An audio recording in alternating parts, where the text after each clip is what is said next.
क्या आपको नहीं लगता भारत सहित दुनिया के तमाम देशों के प्रभावशाली लोगों के जीवन में ऐसी क्या परिस्थितियां रही जिसने उनके जीवन को मोड़ कर रख दिया? ऐसे सभी चरित्रों के जीवन परिचय को जानने के लिए देखिए विजन इंडिया। चक्रवर्ती सम्राट अशोक। सम्राट अशोक पराक्रमी और चक्रवर्ती होने के साथ भारत के ऐसे महान सम्राट थे जिन्होंने अपनी राजसत्ता को धर्म से जोड़कर समाज हित में अनेक कल्याणकारी कार्य किए। उन्होंने पहली बार अपने शिलालेखों में इस बात की उद्घोषणा की कि राजा प्रजा का ऋणी है। उन्होंने अपनी प्रजा का पितृभाव से पालन किया। सम्राट अशोक ने पहली बार भारत में धम्म की नीति का प्रतिपादन किया और जीव हिंसा को सबसे बड़ा पाप और अपराध घोषित किया। बौद्ध धर्म अपनाकर सम्राट अशोक हमेशा के लिए शांति और अहिंसा के पुजारी हो गए। लेकिन सम्राट अशोक आरंभ से ही ऐसे थे, वो बात नहीं है। आइए हम सम्राट अशोक के विषय में कुछ रोचक और प्रेरणादायक पहलुओं की चर्चा करते हैं। सम्राट अशोक मौर्य वंश के संस्थापक चंद्रगुप्त मौर्य के पौत्र और महाराज बिंदुसार के पुत्र थे। उनका जन्म 304 ईसा पूर्व मगध साम्राज्य की राजधानी पाटलिपुत्र में हुआ था, जो कि पटना बिहार में स्थित है। बिंदुसार इनके पिता थे। महाराज बिंदुसार का नाम बिंदुसार क्यों पड़ा, इसके पीछे भी एक रोचक कहानी है। आचार्य चाणक्य ने नंद वंश का नाश करने के लिए चंद्रगुप्त मौर्य को अपना शिष्य बनाया था तथा तक्षशिला में उसे अस्त्र शस्त्र की शिक्षा दी थी। उनकी कूटनीति पर चलकर पहले चंद्रगुप्त ने मगध की जनता में घनानंद के विरुद्ध विद्रोह फैलाया। फिर सेना लेकर प्रबलता से मगध पर आक्रमण किया, जिसमें चंद्रगुप्त की विजय हुई। घनानंद मारा गया और चंद्रगुप्त मौर्य मगध के नए सम्राट बने। यदि आपने अभी तक हमारा चैनल विजन इंडिया सब्सक्राइब नहीं किया है तो सब्सक्राइब कर लें और साथ ही बेल आइकॉन को अवश्य दबाएं ताकि आने वाले वीडियो का नोटिफिकेशन आपको सबसे पहले मिल सके। घनानंद की पुत्री दुर्धरा से चंद्रगुप्त ने विवाह किया और उसे अपने महल की रानी बनाकर रखा। यद्यपि चंद्रगुप्त मौर्य को मगध का राज सिंहासन प्राप्त हो चुका था, लेकिन आचार्य चाणक्य शत्रुओं के षड्यंत्रों से हमेशा सशंकित रहते थे। उन्हें ज्ञात हुआ कि शत्रुओं ने चंद्रगुप्त मौर्य को खत्म करने के लिए विष कन्याएं पाल रखी हैं और वे कभी भी विष कन्याएं भेजकर चंद्रगुप्त की जीवन लीला समाप्त करवा सकते हैं। चंद्रगुप्त को विष कन्या के विष के प्रभाव से बचाने के लिए उनके प्रधानमंत्री चाणक्य रोजाना चंद्रगुप्त के भोजन में थोड़ा थोड़ा विष मिलाकर उन्हें खिलाने लगे, ताकि चंद्रगुप्त के शरीर में विष को पचाने की क्षमता या विष प्रतिरोधी क्षमता उत्पन्न हो जाए। चाणक्य कई वर्ष तक थोड़ी थोड़ी मात्रा में विष हर दिन चंद्रगुप्त के भोजन में मिलाकर उन्हें खिलाते रहे। बाद में जब घनानंद की पुत्री दुर्धरा के साथ चंद्रगुप्त का विवाह हुआ तो एक दिन चंद्रगुप्त ने अपनी धर्मपत्नी दुर्धरा के साथ बैठकर विष युक्त भोजन ग्रहण किया। सम्राट चंद्रगुप्त मौर्य और रानी दुर्धरा दोनों ही इस बात से परिचित नहीं थे कि भोजन में विष मिलाया गया है। कई वर्ष तक विष भरे भोजन ग्रहण करने के कारण चंद्रगुप्त मौर्य के अंदर तो विष पचाने की शक्ति आ चुकी थी, लेकिन रानी दुर्धरा विष का प्रभाव सहन नहीं कर सकी। उस समय वह गर्भवती थी। भोजन का विष दुर्धरा के शरीर में फैल गया और उसकी मृत्यु हो गई। दुर्धरा की प्रसूति में अभी 6 दिन शेष थे। पत्नी को मरा हुआ देखकर सम्राट चंद्रगुप्त घबरा गए और उन्होंने तुरंत चाणक्य को बुलाया। आचार्य चाणक्य ने मृत दुर्धरा का पेट चीरकर शिशु को बाहर निकाला, लेकिन भोजन में मिले विष की कुछ बूंदें नवजात शिशु के सिर में पहुंच चुकी थीं। विष के बिंदुकण बालक के सिर में पहुंचने के कारण आचार्य चाणक्य ने बच्चे का नाम बिंदुसार रखा। बिंदुसार के एक बड़े भाई और थे जिसकी मृत्यु उसके जन्म के बाद ही हो गई। अतः आगे चलकर सम्राट चंद्रगुप्त मौर्य के एकमात्र उत्तराधिकारी बिंदुसार ने ही मगध का शासन संभाला। बिंदुसार 297 ईसा पूर्व राजगद्दी पर विराजित हुए तथा उन्होंने लगभग 25 वर्ष मगध पर शासन किया। सम्राट अशोक इन्हीं महाराज बिंदुसार के पुत्र थे। सम्राट अशोक की माता का नाम सुभद्रांगी था। कहा जाता है कि भगवान गौतम बुद्ध ने सम्राट अशोक के पूर्व जन्म में ही उसके चक्रवर्ती सम्राट बनने की भविष्यवाणी कर दी थी। महावंशम, पितावंशम और अशोकावदान जैसे बौद्ध ग्रंथों के अनुसार एक बार भगवान बुद्ध भिक्षा मांगने मगध आए। उस समय भारत 16 महाजनपदों में विभक्त था और मगध भारत का सबसे शक्तिशाली जनपद था। बुद्ध के समय राजगृह इस महाजनपद की राजधानी थी। जब गौतम बुद्ध राजगृह नगर में भिक्षा मांग रहे थे तो एक बालक अपने दोस्तों के साथ खेलता हुआ वहां आया। उसने अपने दोस्त से कहा, ये महात्मा बुद्ध हैं, चलो हम भी इन्हें भिक्षा देते हैं। यह कहकर वह बालक अपने दोस्तों के साथ बुद्ध के सम्मुख आया। उसके हाथ में उस समय मिट्टी के सिवा कुछ भी नहीं था। वो नन्हा बालक मिट्टी से पड़ोसी बच्चों के साथ खेल रहा था। उसने अपने हाथ की मिट्टी बुद्ध की झोली में डाल दी। वहां खड़े लोगों को ये बहुत बुरा लगा। उन्होंने इस बालक की शरारत समझकर बालक को फटकारा और डांट कर उसे भगाना शुरू किया। तब भगवान बुद्ध ने लोगों से कहा, यह बालक अगले जन्म में भारत का बड़ा राजा बनेगा और पूरे देश को जीत लेगा। यह चक्रवर्ती और पराक्रमी होगा। आगे चलकर भगवान बुद्ध की यह बात सच साबित हुई और उसी बालक ने सम्राट अशोक के रूप में महाराज बिंदुसार के महल में जन्म लिया। सम्राट अशोक की तरह उनकी मां के संबंध में भी भविष्यवाणी की गई थी, तुम्हारा विवाह किसी राजा के साथ होगा और तुम्हारा एक पुत्र पूरे भारत का राजा बनेगा। सम्राट अशोक की मां सुभद्रांगी एक ब्राह्मण कन्या थी। एक दिन सुभद्रांगी के पिता उन्हें पाटलिपुत्र नगर ले आए। उनके पिता ने राजमहल में आकर महाराज बिंदुसार की सेवा में सुभद्रांगी को सौंप दिया। सुभद्रांगी महल में दासी बनकर महाराज की सेवा करने लगी। चूंकि सुभद्रांगी अत्यंत सुंदर थी, इसलिए महल की अन्य रानियां उससे ईर्ष्या करती थीं। उन्होंने जलन के कारण सुभद्रांगी को नाई का कार्य सौंप दिया। सुभद्रांगी का कार्य महाराज बिंदुसार के बाल बनाना था। एक दिन महाराज बिंदुसार सुभद्रांगी के बनाए बालों से इतने प्रसन्न हुए कि उन्होंने सुभद्रांगी से कहा, हम तुम्हारी केश कला से बहुत प्रसन्न हैं। सुभद्रांगी, तुम्हें जो चाहिए मांग लो। महाराज बिंदुसार के इस प्रकार कहने पर सुभद्रांगी ने ऐसी इच्छा प्रकट की जिसे सुनकर महाराज सोच में पड़ गए। सुभद्रांगी ने उनसे कहा, महाराज, मैं आपकी रानी बनना चाहती हूँ। सुभद्रांगी अत्यंत सुंदर तो थी ही और महाराज बिंदुसार को उससे मन ही मन प्रेम भी हो चला था, लेकिन महाराज की निगाह में वह निम्न जाति की स्त्री थी, इसलिए वे भला किस प्रकार उससे विवाह कर सकते थे। जब सुभद्रांगी ने महाराज बिंदुसार को अपने संपूर्ण जीवन के विषय में बताकर कहा कि मैं एक ब्राह्मण कन्या हूँ, तो महाराज को उससे विवाह करने में कोई कठिनाई नहीं दिखाई दी। इस तरह अपने दिए गए वचन और सुभद्रांगी के रूप सौंदर्य के कारण महाराज बिंदुसार सुभद्रांगी से विवाह करने को तैयार हो गए। राजमहल में बहुत धूमधाम के साथ सुभद्रांगी का विवाह बिंदुसार के साथ संपन्न हो गया। सुभद्रांगी सहित महाराज बिंदुसार की कुल 16 रानियां थीं और इन 16 रानियों से सम्राट बिंदुसार के कुल 101 बालकों का जन्म हुआ। इन 101 बच्चों में उनका सबसे बड़ा पुत्र सुसीम था।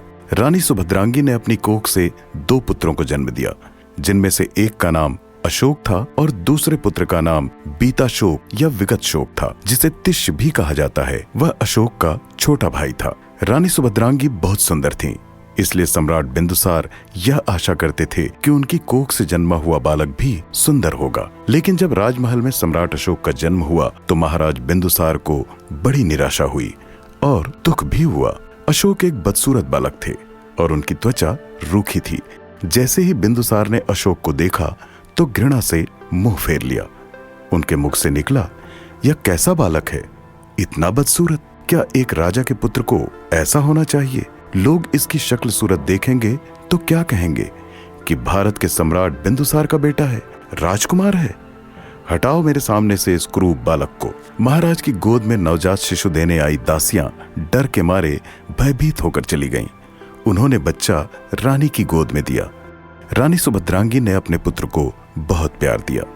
अशोक भले ही राजा के पुत्र थे, किंतु उन्हें अपने पिता से पिता का प्यार कभी नहीं मिला, जबकि उनकी माता उनसे बहुत प्यार करती थी। अन्य राजकुमारों के साथ ही अशोक को भी पढ़ाया लिखाया गया। उन्हें सैन्य प्रशिक्षण दिया गया। जब वे बड़े हुए तो महाराज बिंदुसार को अपने उत्तराधिकार की चिंता सताने लगी। अशोक को मिलाकर उनके 101 पुत्र थे और प्रायः सब के सब बहादुर थे। सुसीम उनका ज्येष्ठ पुत्र था। बिंदुसार चाहते थे कि उनका बड़ा बेटा सुसीम उनकी राजगद्दी का उत्तराधिकारी बने। यदि आपने अभी तक हमारा चैनल विजन इंडिया सब्सक्राइब नहीं किया है तो सब्सक्राइब कर लें और साथ ही बेल आइकॉन को अवश्य दबाएं ताकि आने वाले वीडियो का नोटिफिकेशन आपको सबसे पहले मिल सके। लेकिन वे ये भी जानते थे कि उत्तराधिकारी का सर्वाधिक योग्य, पराक्रमी, वीर और साहसी होना आवश्यक ही नहीं, अनिवार्य भी है। प्राचीन भारत में हर राजा अपने दरबार में एक ज्योतिषी रखते थे।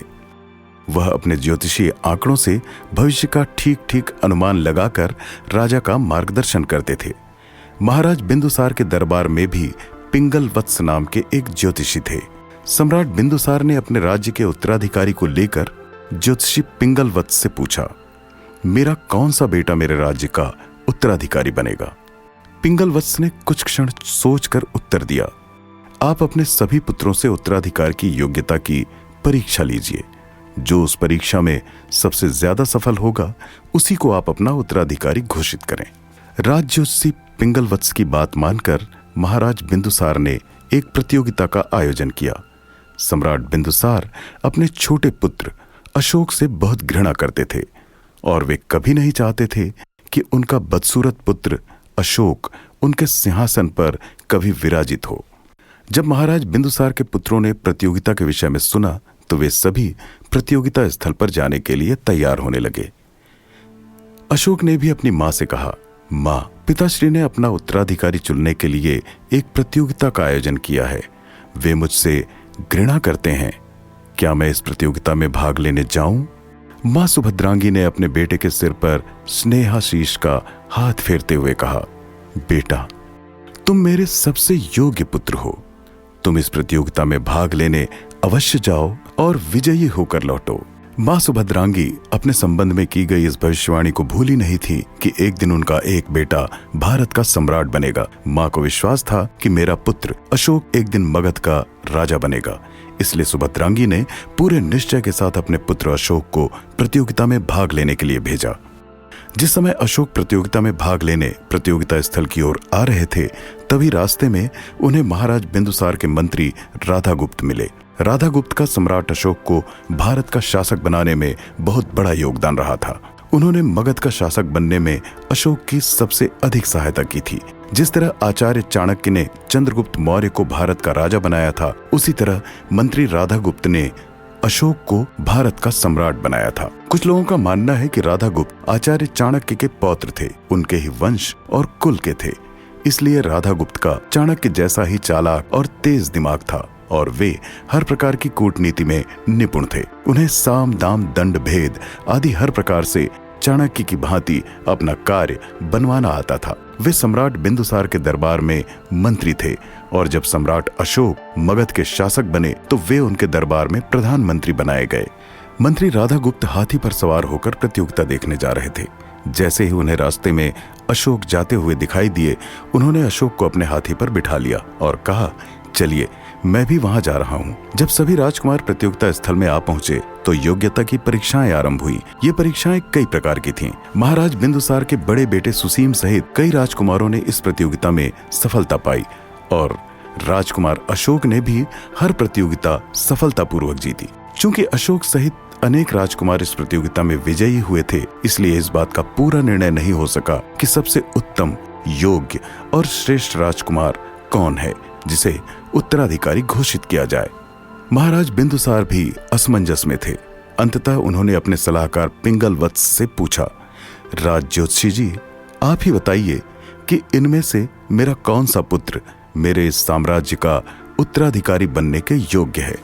इस प्रतियोगिता में तो मेरे कई राजकुमार विजयी हो चुके हैं, भला उत्तराधिकारी का निर्णय कैसे हो सकेगा। मंत्री राधागुप्त के साथ ज्योतिषी पिंगल वत्स समस्त प्रतियोगिताओं को ध्यानपूर्वक देख रहे थे। दोनों ने ही इस बात को गहराई से देखा था कि जितनी कुशलता, तत्परता और वीरता से राजकुमार अशोक ने इस प्रतियोगिता में जीत हासिल की है, उतनी और किसी ने नहीं की। इसलिए अशोक ही मगध के साम्राज्य का उत्तराधिकारी बनने योग्य हैं। परंतु दोनों में से कोई भी महाराज के आगे अशोक का नाम नहीं ले सकता था, क्योंकि महाराज बिंदुसार अशोक से घृणा करते थे और अपने समक्ष अशोक की मान प्रशंसा तो क्या, उसका नाम तक नहीं सुनना चाहते थे। ज्योतिषी पिंगल वत्स जानते थे कि यदि मैं यह सच्ची बात कहूं कि अशोक ही आपका उत्तराधिकारी बनने योग्य है, तो महाराज गुस्से में आकर मेरा सिर धड़ से अलग कर देंगे। यही सब सोचकर बड़ी गंभीरता और समझदारी के साथ राज ज्योतिषी पिंगल वत्स कहने लगे, महाराज, मुझे आपके साम्राज्य के उत्तराधिकारी का पता चल गया है, लेकिन मैं अपने मुख से उसका नाम नहीं लूंगा। मैं आपको पहेलियों के द्वारा बताता हूँ कि वह कैसा होगा। इसके बाद पिंगल वत्स ने कुछ रहस्यमय पहेलियां महाराज को सुनाई।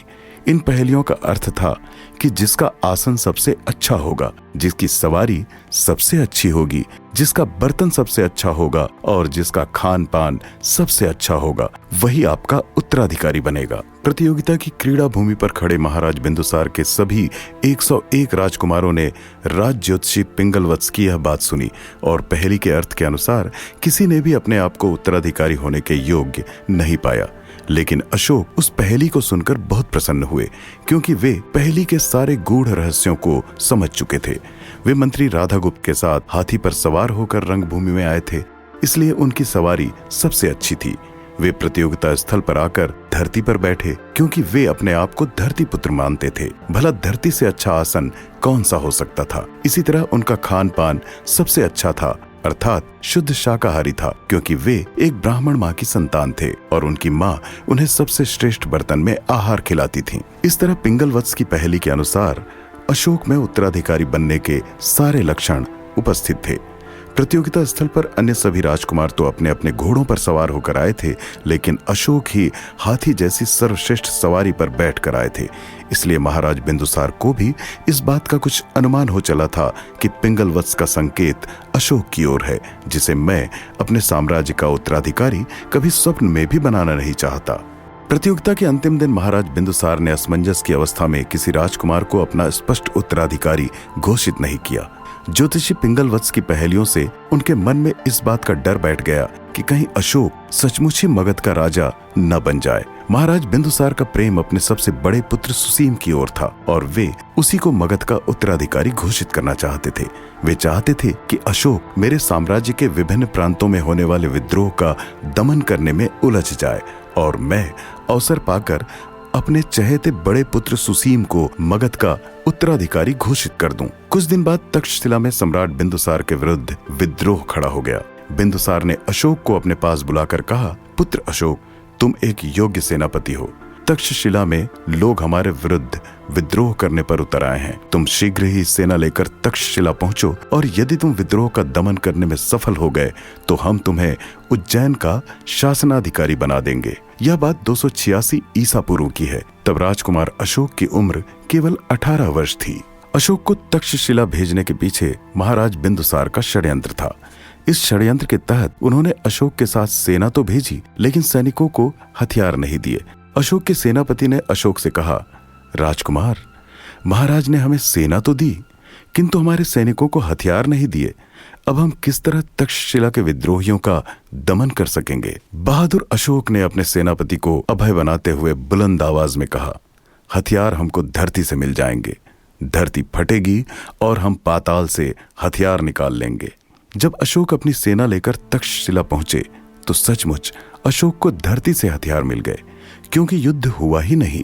अशोक के आगमन की बात सुनकर तक्षशिला के किसानों और सामान्य नागरिकों ने अपने हथियार अर्थात कृषि उपकरण भूमि पर डालकर अशोक का अभिनंदन किया। उनका स्वागत करने उनकी राहों में फूल बिछा दिए। अशोक और उनके सैनिकों को हथियार उठाने की कोई आवश्यकता ही नहीं पड़ी। इस तरह तक्षशिला का विद्रोह अपने आप ही शांत हो गया। यदि आपने अभी तक हमारा चैनल विजन इंडिया सब्सक्राइब नहीं किया है तो सब्सक्राइब कर लें और साथ ही बेल आइकॉन को अवश्य दबाएं, ताकि आने वाले वीडियो का नोटिफिकेशन आपको सबसे पहले मिल सके। सम्राट बिंदुसार ने अपने दिए वचन के अनुसार अशोक को उज्जैन का शासनाधिकारी बना दिया। उस समय महाराज बिंदुसार के मगध साम्राज्य के अवंती राज्य की राजधानी उज्जैन ही थी। शासनाधिकारी का पद पाकर राजकुमार अशोक का आत्मविश्वास बढ़ गया। अशोक के पितामह सम्राट चंद्रगुप्त मौर्य के प्रधानमंत्री आचार्य चाणक्य ने उस समय के 16 महाजनपदों को केंद्रीकृत करने का सपना देखा था। उसके लिए उन्होंने अनेक प्रयास भी किए और उन्हें अपने प्रयासों में सफलता भी मिली। आगे चलकर अशोक के पिता महाराज बिंदुसार से चाणक्य के मतभेद हो गए और चाणक्य को षड्यंत्र का शिकार होना पड़ा। जिस समय राजकुमार अशोक उज्जैन के शासनाधिकारी बने उस समय आचार्य चाणक्य भी जीवित नहीं थे, लेकिन चाणक्य के समान ही बुद्धिमान और मार्ग प्रदर्शक राधागुप्त का साथ सम्राट अशोक को मिला। राधागुप्त सम्राट बिंदुसार के मंत्री थे और वे हर बात में अशोक का समर्थन करते थे। मंत्री राधागुप्त की इच्छा थी कि राजकुमार अशोक मगध साम्राज्य का सिंहासन संभालें, क्योंकि वे उसके सर्वथा योग्य हैं। इतने बड़े साम्राज्य को सफलतापूर्वक चलाने की शक्ति केवल राजकुमार अशोक में ही है। वे अपने 100 भाइयों में सबसे अधिक साहसी, शक्तिशाली और वीर तथा पराक्रमी हैं। लेकिन अशोक के पिता महाराज बिंदुसार अशोक को पसंद नहीं करते थे। वे अपने सबसे बड़े बेटे सुसीम को अत्यंत चाहते थे और ये चाहते थे कि सुसीम ही उनके साम्राज्य का उत्तराधिकारी बने। लेकिन सुसीम लापरवाह और गुस्सैल प्रकृति का व्यक्ति था। वह कभी कभी राज दरबार के मंत्रियों के साथ भी सख्ती और बेरुखी से पेश आता था। एक बार उसने अपने पिता सम्राट बिंदुसार के प्रधानमंत्री खलातक के मुख पर चमड़े से बने दस्ताने फेंक दिए थे, जिससे वह रुष्ट हो गया था। उसने मन में सोचा कि सुसीम मगध का सम्राट बनने योग्य नहीं है। इसके विपरीत अशोक का व्यवहार मगध के सभी मंत्रियों, प्रधानमंत्री तथा प्रजा के प्रति उदार और मधुर था। अतः मगध का प्रधानमंत्री खलातक, मंत्री राधागुप्त और राज दरबार के कई सभासद राजकुमार अशोक को बहुत पसंद करते थे और मन ही मन ये सभी चाहते थे कि अशोक ही राजा बने। जब सम्राट बिंदुसार ने अपने बड़े पुत्र सुसीम को तक्षशिला का राज्यपाल बनाने की घोषणा की तो तक्षशिला में एक बार फिर विद्रोह खड़ा हो गया। तक्षशिला के नागरिक सुसीम को नहीं चाहते थे। वे सुसीम के शासनाधिकारी बनने का विरोध करने लगे। उन्हें उज्जैन का राज्यपाल अशोक जैसा क्षेत्राधिकारी चाहिए था। अब तक मगध नरेश बिंदुसार वृद्ध हो चुके थे और वे शीघ्र ही अपने उत्तराधिकारी की घोषणा कर देना चाहते थे। इसी बीच जब तक्षशिला में विद्रोह फैल गया तो उन्होंने अपने चहेते सबसे बड़े पुत्र सुसीम को विद्रोह का दमन करने भेजा। सुसीम पाटलिपुत्र से सेना लेकर तक्षशिला पहुंचा और तक्षशिला पहुंचते ही बीमार पड़ गया। उसकी तबीयत बहुत अधिक खराब हो गई। तक्षशिला की जलवायु उसे रास नहीं आई। वह तक्षशिला का विद्रोह दबाने में असफल रहा। इधर पाटलिपुत्र में वृद्ध सम्राट बिंदुसार को ऐसा लगने लगा कि उनकी मृत्यु समीप आ चुकी है और वे कदाचित अधिक समय तक जीवित नहीं रह सकेंगे। ऐसा आभास होने पर महाराज बिंदुसार ने अपने छोटे पुत्र अशोक को तक्षशिला का विद्रोह दबाने के लिए तक्षशिला भेजा और अपने मंत्री राधागुप्त से कहा, राजकुमार सुसीम से कहो कि वह तुरंत पाटलिपुत्र आए। हम उसके राज्याभिषेक की तैयारी कर रहे हैं। जल्दी ही हम उसका राज तिलक कर संतोष की सांस मर सकेंगे। अपने पिता के आदेशानुसार राजकुमार अशोक तक्षशिला जा पहुंचे और वहां के विद्रोह को शांत करने का प्रयास करने लगे। इधर पाटलिपुत्र में मंत्री राधागुप्त ने सम्राट बिंदुसार का संदेश तुरंत ही सुसीम के पास नहीं भेजा। उन्होंने महाराज का संदेश सुसीम तक पहुंचाने में जानबूझकर देरी की ताकि राज्याभिषेक के लिए अशोक पाटलिपुत्र में उपस्थित हो सकें। राधागुप्त किसी भी तरह सुसीम को राजा बनने नहीं देना चाहते थे और सम्राट बिंदुसार हर कीमत पर उन्हें राजा बनाना चाहते थे। महाराज बिंदुसार का संदेश सुसीम तक पहुँचाने की बजाय मंत्री राधागुप्त ने तक्षशिला में अशोक के पास अपना यह संदेश भिजवाया कि तुम तुरंत पाटलिपुत्र आओ, यहाँ हम तुम्हारे राज्याभिषेक की तैयारी कर रहे हैं। अशोक जल्दी ही तक्षशिला से पाटलिपुत्र के लिए निकल पड़े। अशोक की उपस्थिति के कारण अब तक तक्षशिला में भी विद्रोह शांत हो चुका था। पाटलिपुत्र पहुंचकर सम्राट अशोक सीधे राजमहल पहुंचे। वहां सुसीम के राज्याभिषेक की तैयारियां हो रही थीं। राधागुप्त ने उन्हें मरणासन्न महाराज की स्थिति समझाकर कहा कि यही अवसर है, सुसीम भी यहाँ नहीं है। तुम स्वयं अपने मुख से अपने राज्याभिषेक की घोषणा कर दो। सभी मंत्री और प्रधानमंत्री तुम्हारे साथ हैं। हम सबके और तुम्हारे होते हुए यहाँ कोई तुम्हारे सिंहासनारोहण का विरोध नहीं कर पाएगा। अशोक को अपने सामने देखकर सम्राट बिंदुसार चौंक गए। अशोक ने अपने पिता के सामने ही अपने राजा बनने की घोषणा कर दी। सम्राट बिंदुसार यह सदमा सहन नहीं कर पाए और उनकी मृत्यु हो गई। महाराज बिंदुसार की मृत्यु के 4 वर्ष बाद 268 ईसा पूर्व अशोक का राज तिलक हुआ, जो तक्षशिला का राज्यपाल था। उसे किसी भी हालत में अशोक का राजा बनना स्वीकार नहीं था। अपने पिता तथा अन्य भाइयों की तरह वह भी अशोक से घृणा करता था। अशोक को राज सिंहासन से हटाने के लिए सुसीम अपनी सेना लेकर तक्षशिला से पाटलिपुत्र की ओर चल पड़ा। इधर सम्राट अशोक के प्रधानमंत्री राधागुप्त को अपने गुप्तचरों द्वारा इस बात की सूचना मिल गई कि सुसीम सेना लेकर पाटलिपुत्र पर चढ़ाई करने आ रहा है और उसका इरादा पाटलिपुत्र का राज सिंहासन हथिया लेने का है। सम्राट अशोक के राजा बनने का उसके 99 भाइयों ने विरोध किया। पाटलिपुत्र सम्राट अशोक के साम्राज्य की राजधानी थी और इस नगर के 4 प्रवेश द्वार थे। इन नगर द्वारों के अलावा नगर के चारों तरफ मोटी अभेद्य दीवारों का परकोटा खिंचा हुआ था। नगर के भीतर केवल इन 4 द्वारों से ही प्रवेश किया जा सकता था। प्रधानमंत्री राधागुप्त ने सम्राट अशोक से कहा, महाराज, आपका बड़ा भाई सुसीम आपके राजपथ में सबसे बड़ा कांटा है। वह कभी भी आपके विरुद्ध विद्रोह करके मगध की प्रजा को आपके विरुद्ध भड़का सकता है। इसलिए निष्कंटक राज्य चलाने के लिए आपको उसे अपने रास्ते से हटाना ही होगा। सम्राट अशोक ने राधागुप्त की बात से सहमत होकर इसका उपाय पूछा। राधागुप्त ने पहले से ही सुसीम की जीवन लीला समाप्त करने की योजना बना रखी थी।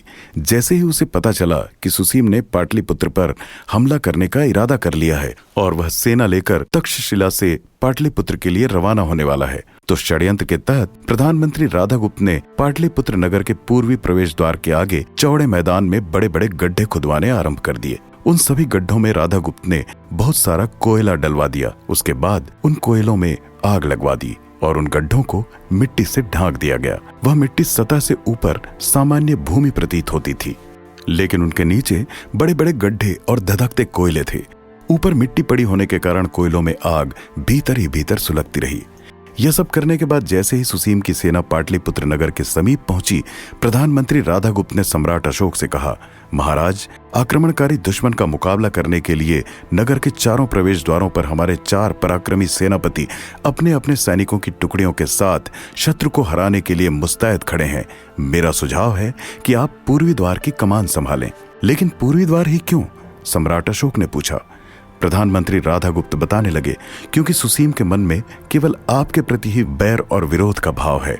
आप जहां होंगे वह वहीं पर आपसे युद्ध करने आएगा। हमने पूर्वी द्वार के आगे उसे आग में जलाकर भस्म कर देने की योजना बना रखी है। आप केवल पूर्वी द्वार के आगे सैनिक लेकर खड़े रहिएगा, फिर देखिए क्या होगा। सुसीम अपनी फौज लेकर आपको ढूंढता हुआ पूर्वी द्वार के निकट आएगा और मैदान में बने गड्ढों में वो और उसके सैनिक गिरकर भस्म हो जाएंगे, क्योंकि उन गड्ढों में धधकते हुए कोयले होंगे। मगध का शासक बनने के बाद सम्राट अशोक महत्वाकांक्षी हो उठे थे। वे अपने रास्ते के हर विघ्न और बाधा को किसी भी तरह से हटा देना चाहते थे। जब उन्होंने देखा कि मेरा बड़ा भाई सुसीम मेरे राजपथ में बहुत बड़ी रुकावट बनकर खड़ा हो गया है, तो उन्होंने अपने मंत्री राधागुप्त को सुसीम को रास्ते से हटाने की अनुमति दे दी और सेना लेकर नगर के पूर्वी द्वार पर तैनात हो गए।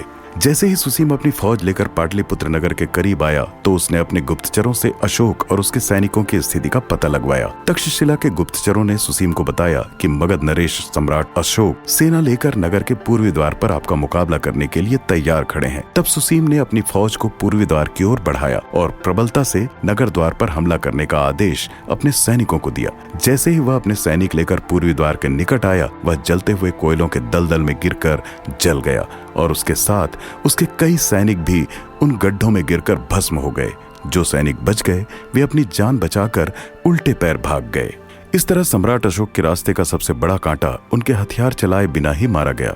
लेकिन जब सम्राट अशोक से ईर्ष्या, द्वेष और शत्रुता रखने वाले बाकी 98 भाइयों ने अपने बड़े भाई सुसीम की इस प्रकार षड्यंत्र पूर्वक मृत्यु की खबर सुनी, तो वे गुस्से से आग बबूला हो उठे और अपने बड़े भाई की मृत्यु का बदला लेने की सोचने लगे। एक बार सम्राट अशोक युद्ध अभियान पर गए हुए थे, तो अवसर पाकर सम्राट अशोक के सौतेले भाई ने सम्राट अशोक की प्यारी माता सुभद्रांगी को पकड़कर मार डाला। जल्दी ही यह समाचार सम्राट अशोक के गुप्तचरों तथा मंत्री राधागुप्त द्वारा सम्राट अशोक तक पहुंच गया। यह समाचार सुनकर अशोक गुस्से से आग बबूला हो उठे। इससे पहले उन्हें इतना अधिक क्रोध कभी भी नहीं आया था। उन्हें संसार में अपनी माँ सबसे अधिक प्यारी थी। यदि आपने अभी तक हमारा चैनल विजन इंडिया सब्सक्राइब नहीं किया है, तो सब्सक्राइब कर लें और साथ ही बेल आइकॉन को अवश्य दबाएं, ताकि आने वाले वीडियो का नोटिफिकेशन आपको सबसे पहले मिल सके।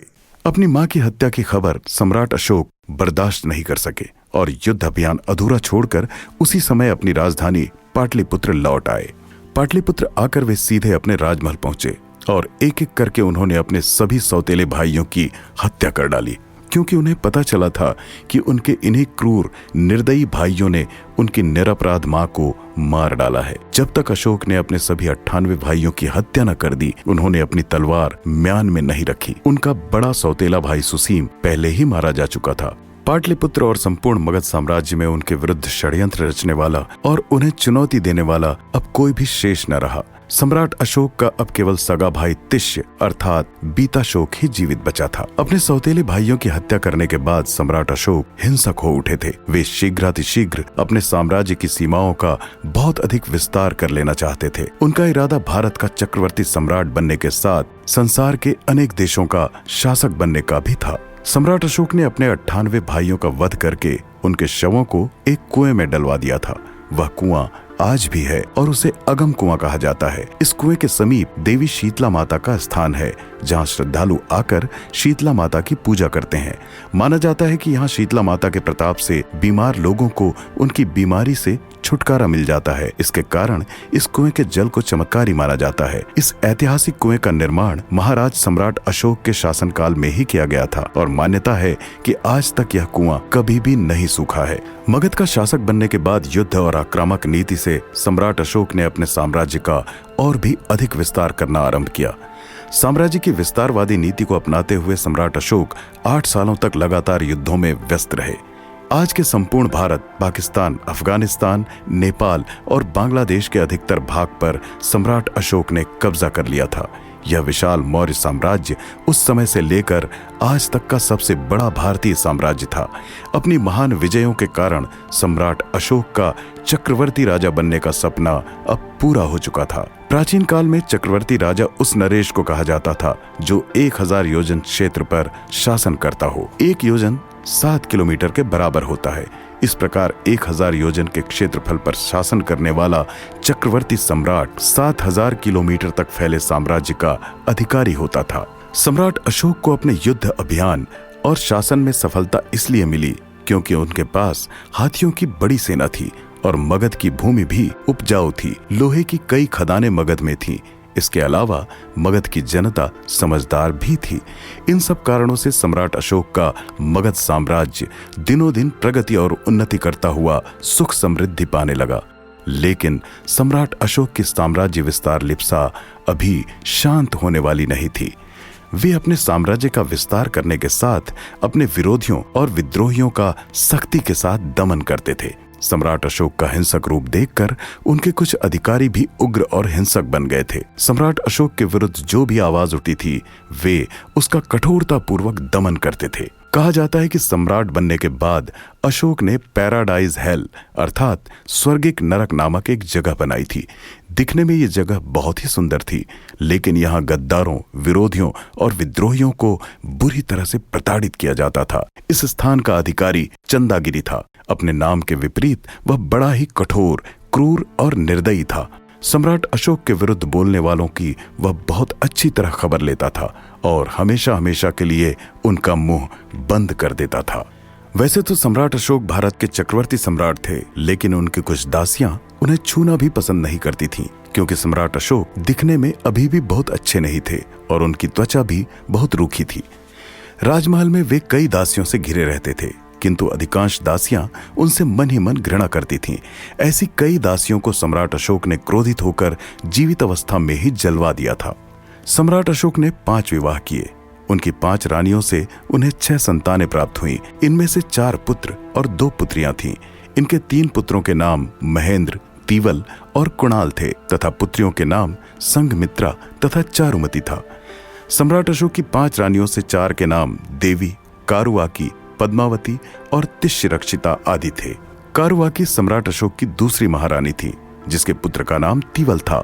वह कलिंग अर्थात उड़ीसा की रहने वाली एक मछुआरन थी।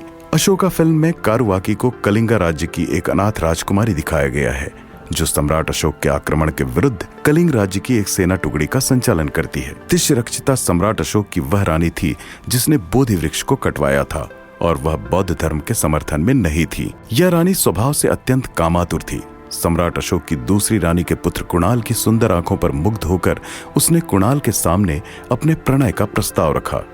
कुणाल उस सौतेली माँ के प्रति अपनी सगी माँ की तरह श्रद्धा और आदर का भाव रखता था, अतः उसे सौतेली माँ का यह प्रस्ताव बड़ा ही अटपटा, असंगत और अमर्यादित लगा। इसलिए कुणाल ने रानी तिष्यरक्षिता का यह प्रस्ताव ठुकरा दिया। लेकिन महारानी तिष्यरक्षिता सौतेले पुत्र कुणाल को भुला न सकी। एक बार जब सम्राट अशोक बीमार पड़े तो तिष्यरक्षिता ने उनकी भरपूर सेवा की। उसकी सेवा शुश्रूषा से महाराज जल्दी स्वस्थ हो गए और तिष्यरक्षिता की सेवा से प्रसन्न होकर उन्होंने तिष्यरक्षिता को मुंह मांगा इनाम देने का वचन दिया। तिष्यरक्षिता ने उस समय सम्राट अशोक से इनाम नहीं मांगा और इनाम का उचित अवसर आने की प्रतीक्षा करने लगी। कुछ दिनों बाद जब तक्षशिला में विद्रोह हुआ तो सम्राट अशोक ने अपने पुत्र कुणाल को विद्रोह को दबाने के लिए तक्षशिला भेजा। कुणाल जब सेना लेकर तक्षशिला पहुंच गए तब रानी तिष्यरक्षिता ने महाराज सम्राट अशोक को उनके इनाम देने के वचन की याद दिलाई और सम्राट अशोक से इनाम के तौर पर राजमुद्रा प्राप्त कर ली। उस राजमुद्रा का उपयोग कर रानी तिष्यरक्षिता ने सम्राट अशोक की ओर से एक राजकीय पत्र तक्षशिला के मंत्रियों के लिए लिखा। पत्र में मंत्रियों को राजा की ओर से आदेश दिया गया था कि राजकुमार कुणाल तक्षशिला के विद्रोहियों से मिला हुआ है, अतः यह गद्दार है, इसकी आंखें निकालकर इसको मार डाला जाए। तक्षशिला के मंत्रियों के पास जब यह पत्र पहुंचा तो उन्हें सम्राट अशोक के इस आदेश पर विश्वास नहीं हुआ। राजकुमार कुणाल की राज्यनिष्ठा को वे भली भांति जानते थे, फिर भी सम्राट के आदेश को ध्यान में रखकर उन्होंने कुणाल को पकड़कर बंदी बना लिया और उसकी आंखें निकलवा ली। लेकिन तक्षशिला के मंत्रियों ने कुणाल को जान से नहीं मारा। बाद में जब सम्राट अशोक को इस बात का पता चला तो उन्होंने विश्वासघाती तिष्यरक्षिता को दंड देने के लिए उसे जीवित जला देने की आज्ञा दे दी। तिवल मौर्य सम्राट अशोक के तृतीय पुत्र थे। इनके ज्येष्ठ पुत्र दशरथ मौर्य मगध के मौर्य वंश के अंतिम सम्राट बनकर राजगद्दी पर विराजित हुए थे। सम्राट अशोक के पुत्र महेंद्र ने अपनी बहन संघमित्रा के साथ श्रीलंका जाकर बाद में बौद्ध धर्म का प्रचार किया था। वे सम्राट अशोक की रानी देवी के पुत्र थे। अपने 99 भाइयों की हत्या करने के कारण और साम्राज्य विस्तारवादी नीतियों के चलते लगातार 8 वर्षों तक युद्धों में व्यस्त रहने के कारण सम्राट अशोक बहुत ही हिंसक और उग्र हो चुके थे। उनके इस रूप की वजह से लोग उनको चंड सम्राट अशोक या रणचंड रूप धारण करने वाला सम्राट अशोक कहते थे। केवल कलिंग राज्य को छोड़कर सारा भारतीय उपमहाद्वीप उनके अधिकार में आ चुका था। अब केवल कलिंग को जीतना ही शेष था। उस समय कलिंग पर अनंत पद्मनाभन राजा का शासन था। कलिंग बहुत शक्तिशाली राज्य हुआ करता था। यह पूर्व दिशा में गंगा नदी से लेकर दक्षिण दिशा में गोदावरी नदी तक फैला हुआ था। कलिंग के पास समुद्र एवं सतह दोनों मार्गों से दक्षिण भारत तक जाने वाले मार्गों का नियंत्रण था। इस कारण मौर्य सम्राट अशोक कलिंग को जीतना चाहते थे। इसके अलावा कलिंग का राजा बहुत ही शक्तिशाली और प्रभावशाली भी था। सम्राट अशोक कलिंग राज्य को अपने लिए खतरा मानते थे। कलिंग कभी भी मध्य भारतीय प्रायः द्वीप पर आक्रमण करके मौर्य साम्राज्य पाटलिपुत्र के बीच संचार व्यवस्था और सेवाओं को बाधित कर सकता था। कलिंग राज्य के पास तब व्यापारिक संबंधों को स्थापित करने की भौतिक समृद्धि थी। इस वजह से सम्राट अशोक कलिंग को अपने मौर्य साम्राज्य का हिस्सा बनाकर साम्राज्य का विस्तार करना चाहते थे। कलिंग के पास विशाल सैन्य शक्ति और समृद्धि थी, इसलिए सम्राट ने कलिंग पर आक्रमण करने से पहले अपने कुछ दूत कलिंग भेजे। इन दूतों ने कलिंग नरेश के सम्मुख जाकर कहा कि आप मगध नरेश की अधीनता स्वीकार कर लीजिए और उनके समक्ष झुक जाइए। अगर आपने हमारे महाराज के आगे झुकना स्वीकार नहीं किया तो आप अपने हश्र के स्वयं जिम्मेदार होंगे। कलिंग के राजा ने सम्राट अशोक के दूतों की बात नहीं मानी। उसने सम्राट अशोक के सामने झुकना स्वीकार नहीं किया। इसका परिणाम यह हुआ कि सम्राट अशोक ने कलिंग पर आक्रमण करने की घोषणा कर दी और एक दिन पाटलिपुत्र से बहुत बड़ी सेना लेकर सम्राट अशोक कलिंग राज्य की ओर निकल पड़े। कलिंग राज्य को जीतना सम्राट अशोक के लिए चुनौती थी। उनसे पहले उनके पितामह चंद्रगुप्त मौर्य और पिता बिंदुसार ने भी कलिंग को जीतने का प्रयत्न किया था, लेकिन सम्राट अशोक से पहले के इन दोनों पूर्ववर्ती सम्राटों को अपने लक्ष्य में सफलता प्राप्त नहीं हो सकी थी। सम्राट अशोक का विचार था कि जब तक कलिंग को मैं अपने मौर्य साम्राज्य में नहीं मिला लेता तब तक मैं भारत का एक छत्र चक्रवर्ती सम्राट नहीं कहला सकता। लेकिन कलिंग को जीतना इतना आसान नहीं था। कलिंग के शासक के पास एक शक्तिशाली सेना थी। उस सेना में हजारों पैदल सैनिक, सैकड़ों हाथी और हजारों शस्त्रधारी घुड़सवार योद्धा शामिल थे।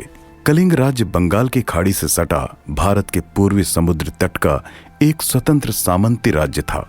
आजकल यह क्षेत्र उड़ीसा के अंतर्गत और उत्तरी राज्य के अंतर्गत आता है। आंध्र प्रदेश के कुछ हिस्से भी पहले कलिंग का ही हिस्सा थे। कलिंग की लड़ाई धौली क्षेत्र में धौली की पहाड़ियों पर लड़ी गई थी। यह इलाका दया नदी के तट पर स्थित था। कलिंग युद्ध को भारतीय इतिहास की सबसे बड़ी और घातक लड़ाइयों में से एक माना जाता है। ये युद्ध 261 ईसा पूर्व हुआ था। कलिंग की लड़ाई जीतने के लिए सम्राट अशोक 6 लाख सैनिक लेकर निकले थे, लेकिन कलिंग की सेना में भी लाखों पैदल सैनिक और वीर घुड़सवार लड़ाके थे। इसके अलावा कलिंग के राजा ने 700 हाथियों का उपयोग इस युद्ध में किया था। इस युद्ध में सम्राट अशोक ने पहली बार बड़े पैमाने पर क्रूर हिंसा और भीषण रक्तपात देखा। युद्ध तो सम्राट अशोक ने पहले भी कई लड़े थे और लोगों की भीषण मार काट देखी थी, लेकिन मासूम स्त्रियों और बच्चों की निर्दयता पूर्वक हत्या होते सम्राट अशोक पहली बार देख रहे थे। उनके सैनिक जब जीतने लगे तो उन्होंने कलिंग की धरती पर चारों ओर खूब मारकाट मचाई। इस युद्ध में जहां 1 लाख सैनिक मारे गए, वहीं 1.5 लाख निर्दोष नागरिकों को मारा काटा गया।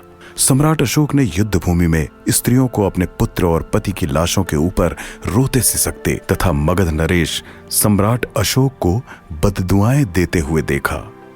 यह सब देखकर सम्राट अशोक का हृदय रो पड़ा।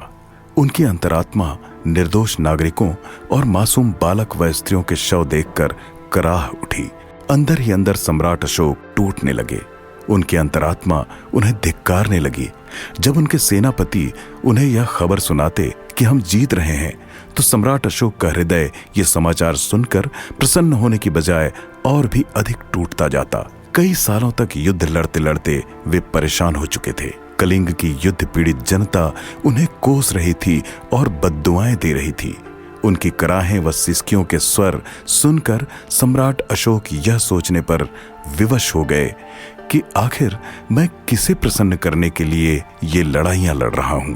क्या अपने हजारों परिजनों को खोकर कलिंग की जनता मुझे कभी हृदय से अपना राजा स्वीकार कर सकेगी? क्या राजा का यही कर्तव्य होता है, प्रजा को लूटना और मारना? कलिंग की धरती मेरे कारण लाशों के ढेर से पट गई है।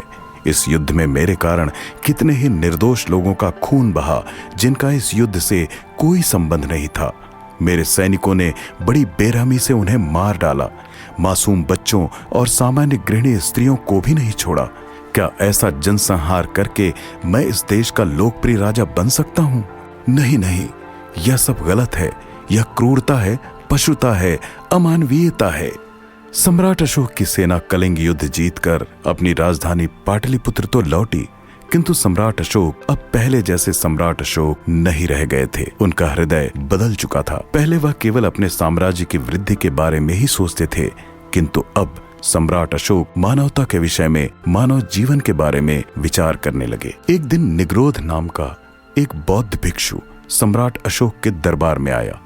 उन दिनों सम्राट अशोक कलिंग युद्ध के नरसंहार के विषय में सोचकर प्रायः दुखी और उदास रहते थे।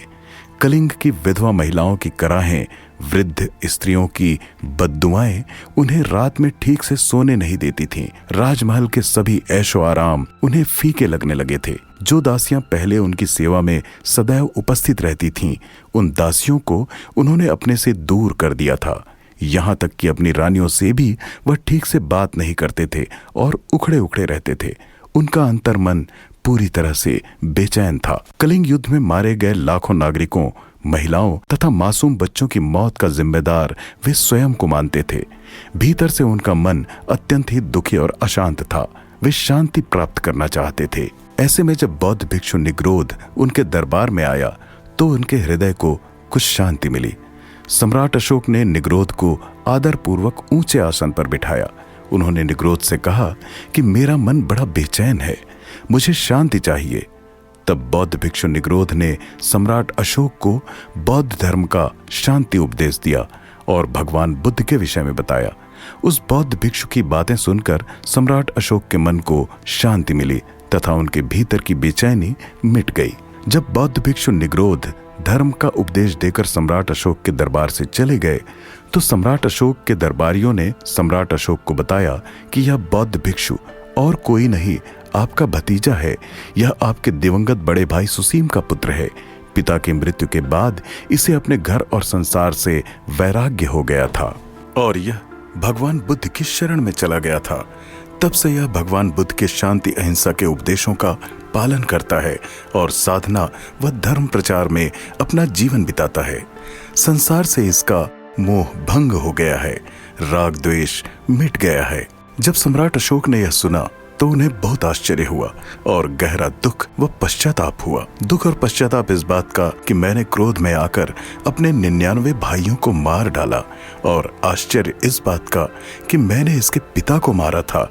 यह जानकर भी निग्रोध मेरे मन की शांति के लिए मुझे शांति और धर्म का उपदेश देने मेरे पास आया।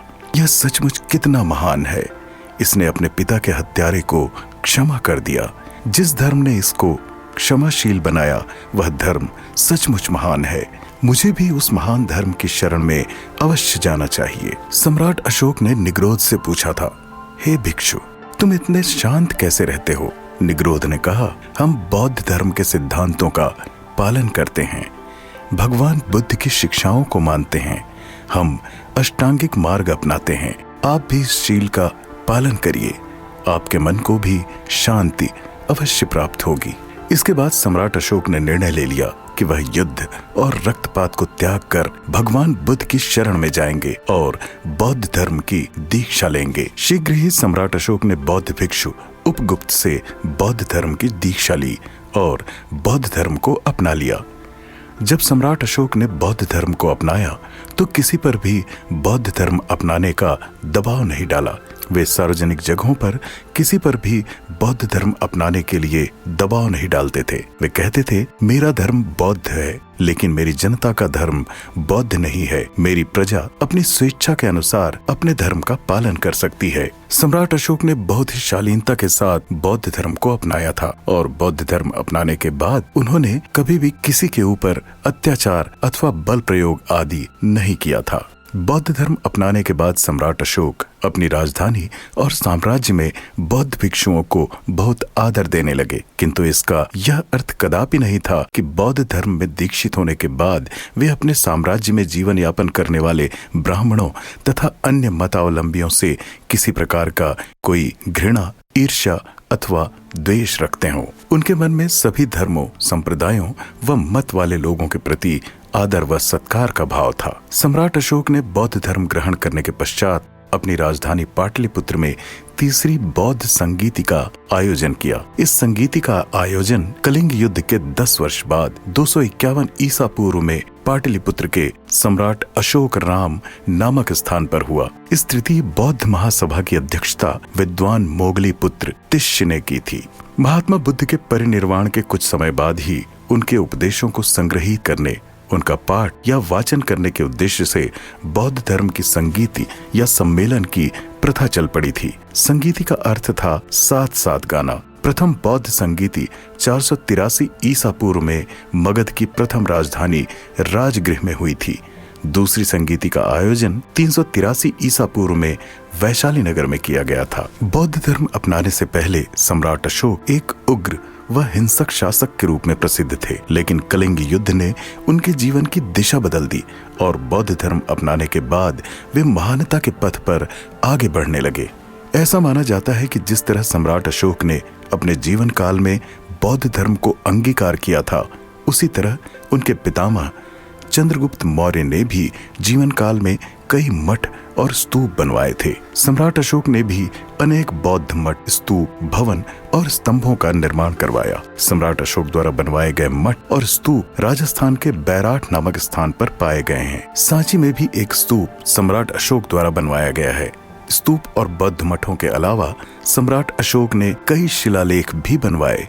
इन शिलालेखों में हमें मौर्य वंश की पूरी जानकारी उत्कीर्ण की हुई मिलती है।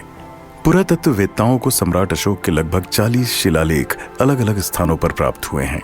कई शिलालेख भारत में पाए गए हैं, जबकि कुछ शिलालेख नेपाल, अफगानिस्तान, पाकिस्तान और बांग्लादेश में भी पाए गए हैं।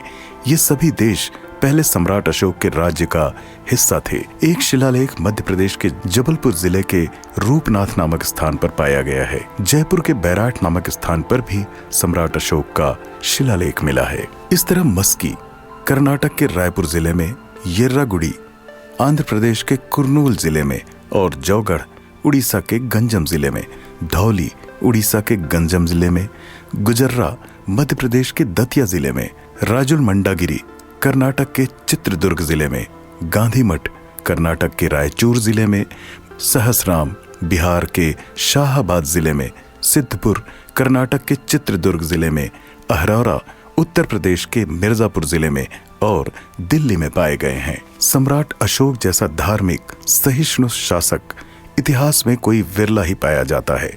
कलिंग युद्ध के बाद वे मानव हत्या और पशु हत्या के विरोधी हो गए थे।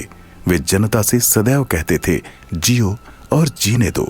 बौद्ध धर्म अपनाने के बाद सम्राट अशोक ने सोचा कि अहिंसा को मूल मंत्र मानने वाले बौद्ध धर्म को केवल भारत में ही नहीं बल्कि संसार के अन्य देशों में भी प्रचारित किया जाना चाहिए। तभी अधिक से अधिक लोग इस धर्म में दीक्षित हो सकेंगे।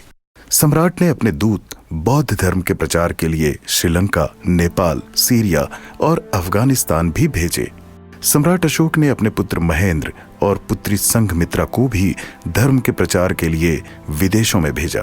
पुत्र पुत्री का उद्देश्य विदेशों में बौद्ध धर्म का प्रचार प्रसार करना था। सम्राट अशोक का मानना था कि जब तक चारों ओर बौद्ध धर्म का प्रचार न किया जाएगा तब तक लोगों को सच्चाई, अहिंसा, नेकी और धर्म के रास्ते पर नहीं लाया जा सकेगा। इतिहास में सम्राट अशोक को सम्राट अशोका द ग्रेट अर्थात महान सम्राट अशोक कहा जाता है। सम्राट अशोक का जीवन हमें बताता है कि कोई राजा महान कैसे बनता है। राजा का काम जनता को सताना या उसे दंडात्मक कार्यवाही से चलाना नहीं होता। महान राजा अपनी जनता के पिता की भांति होता है। वह प्रजा को दया, क्षमता और उदारता के महान भावों से चलाता है। बौद्ध धर्म अपनाने के बाद सम्राट अशोक ने अपनी प्रजा का इसी पितृभाव से पालन किया। सम्राट अशोक महान इसलिए थे क्योंकि उनके भीतर उच्चतम स्तर की समझदारी थी। वे जानते थे कि भारत विभिन्न भौगोलिक परिस्थितियों का देश है। मौर्य साम्राज्य के सभी प्रदेशों की संस्कृति भिन्न है और आर्थिक रूप से सभी एक दूसरे पर निर्भर हैं। इसलिए सभी एकता से चलेंगे तब ही सुख समृद्धि पा सकेंगे। सम्राट अशोक ने अपने साम्राज्य की विविधताओं में एकता की स्थापना की। उन्होंने हर एक राजा को भाव से व्यवहार करना सिखाया। सम्राट अशोक की महानता इस बात में भी है कि वे अपनी प्रजा की सेवा के लिए हर समय 24 घंटे तैयार रहते थे। वे अपने प्रतिवेदक अधिकारियों से कहते थे, मैं चाहे महल के अंदर रहूं या बाहर रहूं या कहीं पर किसी काम में लगा हूं, प्रजा से जुड़े मुद्दे या परेशानियां मुझे तुरंत बताई जाएं ताकि मेरी प्रजा को कभी भी किसी तरह के दुख अथवा कष्ट का सामना न करना पड़े। सम्राट अशोक ने अपने शिलालेख में कहा है कि राजा प्रजा का ऋणी है, इसलिए राजा को हमेशा अपनी प्रजा की सुख सुविधाओं का ध्यान रखना चाहिए। बौद्ध धर्म अपना लेने के बाद भी सम्राट अशोक ने सामान्य बौद्ध भिक्षु की तरह अपने सामाजिक और पारिवारिक कर्तव्यों से मुख नहीं मोड़ा, बल्कि अपने परिवार, समाज, साम्राज्य और प्रजा के प्रति अपने सभी उत्तरदायित्वों को कुशलता और गंभीरता के साथ निभाते रहे। साथ ही अपने साम्राज्य में शांति, प्रेम, सद्भावना और एकता का प्रसार करने के लिए शिलालेखों के माध्यम से बौद्ध धर्म का प्रचार भी करते रहे। बौद्ध धर्म अपनाने के बाद सम्राट अशोक ने अपने आप को कुशल प्रशासक सिद्ध किया और संपूर्ण मौर्य साम्राज्य में शांति की स्थापना की। यद्यपि सम्राट अशोक ने कलिंग युद्ध के बाद अपनी पुश्तैनी तलवार को हमेशा के लिए त्याग दिया था, लेकिन इतने के बाद भी उनका खौफ इतना अधिक था कि हत्यारे, बदमाश और असामाजिक तत्व उनके राज्य में उत्पात मचाने से घबराते थे। उन सब ने सम्राट अशोक का प्रचंड और उग्र रूप देखा था, इसलिए वे सम्राट अशोक के विरुद्ध विद्रोह करने या मासूम प्रजा पर अत्याचार करने का साहस नहीं करते थे। सम्राट अशोक के शासनकाल में विज्ञान और तकनीकी के साथ ही साथ चिकित्सा ने भी बहुत प्रगति की। सम्राट अशोक ने धर्म पर इतना जोर दिया कि प्रजा सच्चाई और ईमानदारी के रास्ते पर चलने लगी। चोरी और लूटपाट की घटनाएं बिल्कुल बंद हो गईं। कलिंग युद्ध के बाद सम्राट अशोक घोर मानवतावादी बन गए। अब वे दिन रात जनता की भलाई के कार्यों में लगे रहते थे। इसके अलावा उनकी गुप्तचर व्यवस्था इतनी चौकस थी कि मगध साम्राज्य के किसी भी हिस्से में घटित होने वाली घटना की जानकारी उन्हें शीघ्र ज्ञात हो जाती थी और वे संबंधित अधिकारी को उस स्थिति से निपटने का आदेश देते थे। बौद्ध धर्म अपनाने के बाद भी सम्राट अशोक की ब्राह्मणों के प्रति श्रद्धा और आस्था थी। कहते हैं कि वे रोजाना 1000 ब्राह्मणों को भोजन कराए बिना स्वयं कुछ नहीं खाते थे। सम्राट अशोक का मानना था कि बौद्ध धर्म सामाजिक और राजनीतिक एकता वाला धर्म है बुद्ध का प्रचार करने के लिए उन्होंने अपने राज्य में स्थान स्थान पर भगवान बुद्ध की प्रतिमाएं स्थापित की। इसके बाद वे अपनी मृत्यु तक सतत रूप से बौद्ध धर्म का प्रचार प्रसार करते रहे। सम्राट अशोक ने बुद्ध धर्म को विश्व धर्म के रूप में मान्यता दिलाई। वे सबको नैतिकता और भाईचारे का संदेश दिया करते थे। अपने पुत्र महेंद्र और पुत्री संघमित्रा को सम्राट अशोक ने बौद्ध भिक्षु भिक्षुणी बनाकर बौद्ध धर्म का प्रचार करने के उद्देश्य से पड़ोसी देश श्रीलंका भेजा। उस समय श्रीलंका पर सिंहले वंश के शासक तिस्सा का शासन था। वह राजा सम्राट अशोक के भिक्षु भिक्षुणी पुत्र पुत्री के व्यक्तित्व और उपदेशों से इतना अधिक प्रभावित हुआ कि उसने बौद्ध धर्म अपना ही लिया। राजा को देखकर वहां की प्रजा ने भी बौद्ध धर्म अपनाया। बाद में राजा तिस्सा ने बौद्ध धर्म को राजधर्म बना लिया था। सम्राट अशोक को देवान प्रिय कहा जाता था। श्रीलंका के राजा तिस्सा ने इस उपाधि से प्रेरित होकर अपने आप को देवान प्रिय की उपाधि दे दी थी। आज श्रीलंका में 6000 बौद्ध मठ हैं और लगभग 15,000 भिक्षु भिक्षुणियां बुद्ध के उपदेशों का पालन कर रहे हैं। सम्राट अशोक ने बौद्ध धर्म अपना लेने के बाद सामान्य शासकों या राजाओं की तरह युद्ध और हथियार के बल पर अपने साम्राज्य का विस्तार करने के विषय में नहीं सोचा, बल्कि धम्म की नीति का प्रतिपादन किया। सम्राट अशोक कहते हैं कि व्यक्ति को प्रत्येक धर्म के मूलभूत सिद्धांत को समझना चाहिए। धर्म के 2 प्रमुख कार्य होते हैं, एक तो मानव जाति के कल्याण के लिए संविधान बनाना और दूसरा कार्य है मानव का उत्थान करना। सम्राट अशोक समझते थे कि जब उनकी प्रजा धर्म के मूल सिद्धांत या सार को समझ जाएगी तो सब लोगों के मन से तनाव समाप्त हो जाएगा, भाईचारे में वृद्धि होगी और देश के भीतर सुख समृद्धि आएगी। सम्राट अशोक और उनके मानवतावादी धर्म को सम्मान देने के लिए भारत के तत्कालीन प्रधानमंत्री श्री नरेंद्र मोदी जी ने 11 जुलाई सन 2022 को नवनिर्मित संसद भवन की छत पर अशोक स्तंभ की विशालकाय प्रतिमा का अनावरण किया। अशोक चिन्ह भारत का राजकीय प्रतीक अथवा राष्ट्रीय चिन्ह है। इस चिन्ह को सारनाथ में मिली सम्राट अशोक की लाट से लिया गया है। अशोक चिन्ह अथवा अशोक प्रतिमा में 4 शेर हैं जो चारों दिशाओं की ओर मुंह किए धर्म का उद्घोष करते प्रतीत होते हैं। इस प्रतिमा के नीचे एक गोल आधार है जिस पर एक हाथी, एक घोड़ा, एक सांड और एक सिंह बने हुए हैं। ये सभी पशु दौड़ती हुई मुद्राओं में है। सम्राट अशोक की इस प्रतिमा का गोलाकार आधार खिले हुए कमल के रूप में है। हर पशु के बीच में एक धर्म चक्र बना हुआ है। 26 जनवरी 1950 को भारत सरकार ने अशोक चिन्ह को राष्ट्र के प्रतीक चिन्ह के रूप में अपनाया था। इस प्रतीक के नीचे सत्यमेव जयते देवनागरी लिपि में अंकित है। यह शब्द मुंडकोपनिषद से लिए गए हैं, जिसका अर्थ है केवल सच्चाई की विजय होती है। प्रधानमंत्री श्री नरेंद्र मोदी जी ने नई दिल्ली स्थित नए संसद भवन के ऊपरी तल पर जिस राष्ट्रीय चिन्ह अशोक स्तंभ का अनावरण किया, वह कांस्य धातु की 9,500 किलोग्राम वजन की प्रतिमा है।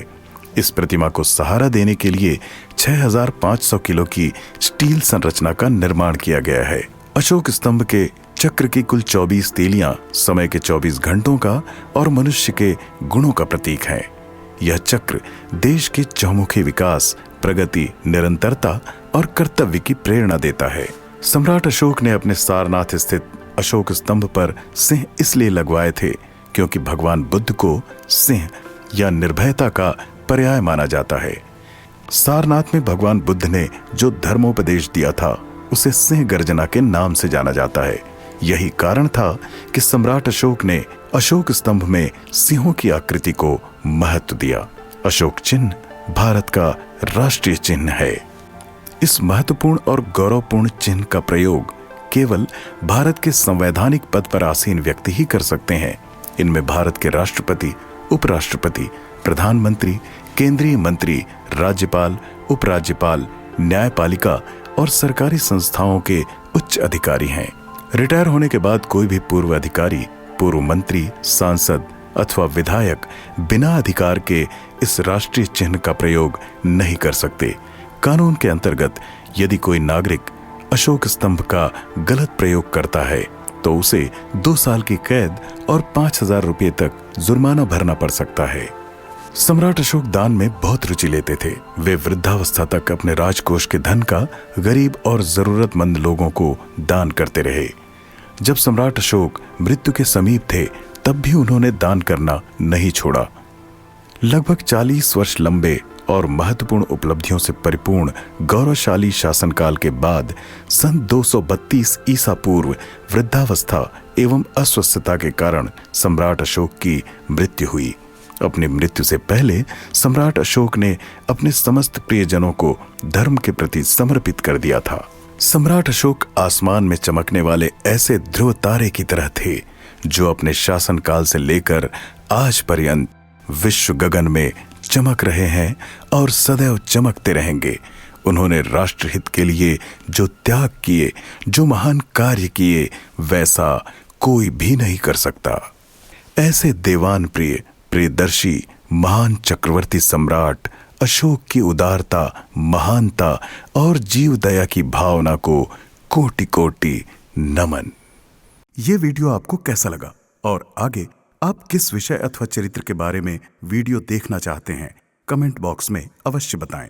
और यदि आपने अभी तक हमारा चैनल विजन इंडिया सब्सक्राइब नहीं किया है तो सब्सक्राइब कर लें और साथ ही बेल आइकॉन को अवश्य दबाएं ताकि आने वाले वीडियो का नोटिफिकेशन आपको सबसे पहले मिल सके।